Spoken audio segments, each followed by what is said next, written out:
As the new school year approaches, students, parents, and teachers wait for the government's decision on the reopening of schools. Education authorities are reviewing the possibility of reopening schools in March.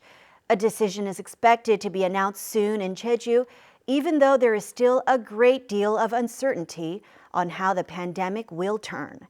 Todd Thacker reports.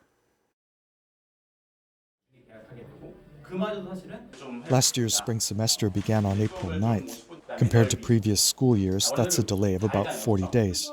The spread of COVID-19 didn't allow schools to physically open last year. Schools switched to online classes whenever the pandemic turned serious.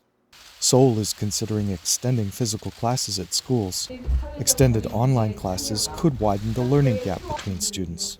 Families unable to look after their kids during the day have had to deal with a lack of after-school programs. Researchers have published studies showing that the possibility of infection at schools is low if quarantine protocols are followed. The Provincial Office of Education is therefore weighing the possibility of reopening schools for the coming spring semester. The number of confirmed cases in Jeju has dropped recently, raising expectations for in-school classes. Physical classes for grades 1 and 2 of elementary school will be priorities.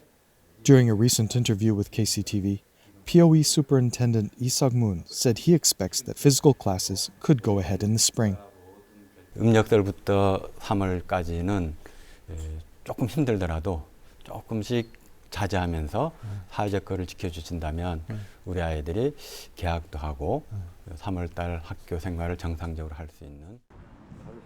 Even with the uncertainty surrounding the pandemic, a decision on whether to reopen local schools in March is expected soon, after the POE consults with the Ministry of Education and quarantine authorities. Todd Thacker, KCTV.